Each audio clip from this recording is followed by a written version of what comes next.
नमस्कार दर्शकों, मैं हूँ Ravindra Soni. Ravindra Soni health and wellness channel में आपका स्वागत है।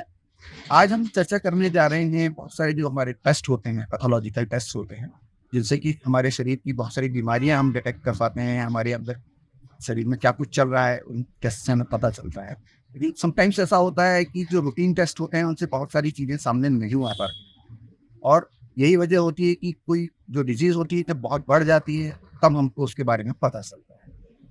तो ऐसा कौन सा टेस्ट और ज़रूरी है जो हमें कराना चाहिए, समय-समय पे उसकी ऊपर हमें निगरानी रखनी चाहिए? इसके बारे में आज बुंदेलखंड मेडिकल कॉलेज के associate professor doctor Sumit Rawat से। तो सर, आपका बहुत-बहुत स्वागत है हमारे चैनल में और जी, हम ये जानना चाहेंगे कि जो डिफरेंट टेस्ट होते हैं, इनमें कौन-सा मिसिंग टेस्ट होता है, जिस पर जी, बहुत कम ध्यान जाता है आम व्यक्ति का? जी। रवि जी, आपने एकदम सही कहा कि हम आमतौर पे टेस्ट की जब बात आती है तो या तो हम सीधा एक्स-रे और सीटी स्कैन वगैरह के बारे में सोचते हैं या हम सिर्फ ब्लड टेस्ट करा लेते हैं मैक्सिमम। और उसमें भी ज़्यादातर लोग कोशिश करते हैं कि घर बैठे उनका टेस्ट हो जाए और उनको कहीं लैब में या हॉस्पिटल ना जाना पड़े। तो इसमें एक लिमिटेशन जो हो जाता है कि अक्सर हम स्टूल टेस्ट कराना भूल जाते हैं। और स्टूल टेस्ट या मतलब जो बच्चों के भी मामले में बोले तो जो पॉटी टेस्ट है, तो इसमें बहुत सारी इंफॉर्मेशन ऐसी होती है कि जो हम ब्लड टेस्ट में मिस कर जाते हैं। क्योंकि देखिए डाइजेशन जो है, जो हम खाते हैं वो हमारे शरीर को कितना लग रहा है, तो जो एब्जॉर्प्शन हो रहा है, तो बोलते हैं it is not what you eat, it is what you absorb.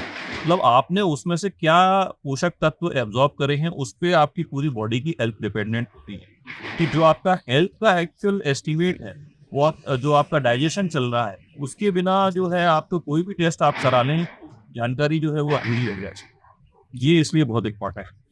और अगर आप बीमारियों की बात करें तो बहुत सारी कॉमन बीमारियां हैं, जैसे हमारे देश में एनीमिया बहुत कॉमन है। महिलाओं में अगर आप देखेंगे तो जो एनीमिया की प्रॉब्लम है वो बहुत ज़्यादा रहती है, हीमोग्लोबिन कम रहता है।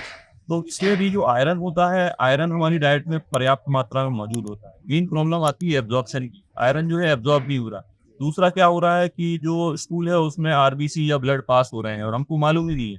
अ, पहले तो ऐसा होता था कि लोगों को जैसे कि म्यूकस है, ब्लड है, लोग डिटेक्ट कर लेते थे, लेकिन आजकल वेस्टर्न लाइफ़स्टाइल है, तो वेस्टर्न इसमें फ्लश कर देते हैं, उनको मालूम ही नहीं है कि उनका ब्लड आ रहा है। मतलब विजिबिलिटी ही नहीं रहती है। विजिबिलिटी नहीं है, उनको मालूम ही नहीं है क्या चल रहा है जो बॉडी इंडियन में। सिस्टम था, उसमें आपको पता चलता था कि आपका जी, स्टूल कैसा पास हो रहा है। बिल्कुल। इसी तरह से स्टूल की कंसिस्टेंसी भी चेंज होती है। अक्सर लोगों को डायरिया रहता है, लोगों को पता नहीं रहता है, लोग सोचते हैं कि ये तो नॉर्मल है, 4 बार जाना भी नॉर्मल है, 5 बार जाना भी नॉर्मल है। कई बार लोग सोचते हैं कि हमें तो मरोड़ होती है, तो ये खाना सूट नहीं करता, वो खाना सूट नहीं करता। वो एक्चुअली उनको कोई और प्रॉब्लम अंदर ही अंदर डेवलप होती है। यहाँ तक कि कैंसर जैसी बीमारी, जो कि अगर कोई 60 प्लस है, तो जो इंटेस्टाइन का कैंसर है, कोलन कैंसर है, ये हमारे देश में बहुत कॉमन हो चुका है। और लोग कैंसर जैसी बीमारी के बारे में भी पता नहीं लगा पाते और जब तक उनको पता चलता है तब तक बहुत अक्सर देर हो चुकी होती है।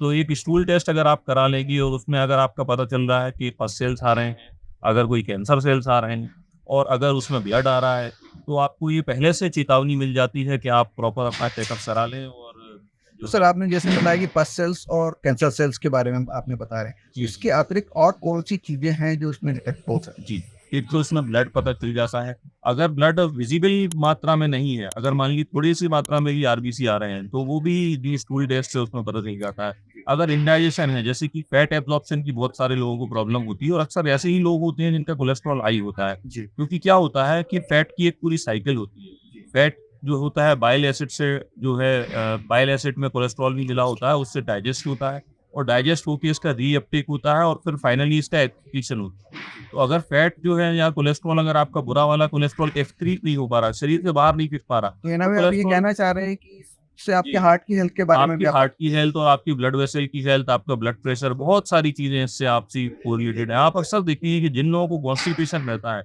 वो लोग ही ब्लड प्रेशर का शिकार होते हैं और अक्सर आप कॉम्प्लिकेशन भी उन्हीं में देखेंगे। किसी किडनी में प्रॉब्लम आने की संभावना रहती है, वो स्ट्रोक यानी कि लकवा लगने की संभावना ज़्यादा रहती है। तो ये सब सारी चीज़ें आप उसमें देखेंगे। तो डॉक्टर साहब, ये जो टेस्ट है आपको कितने ड्यूरेशन में कराना चाहिए? आप क्या सलाह देंगे?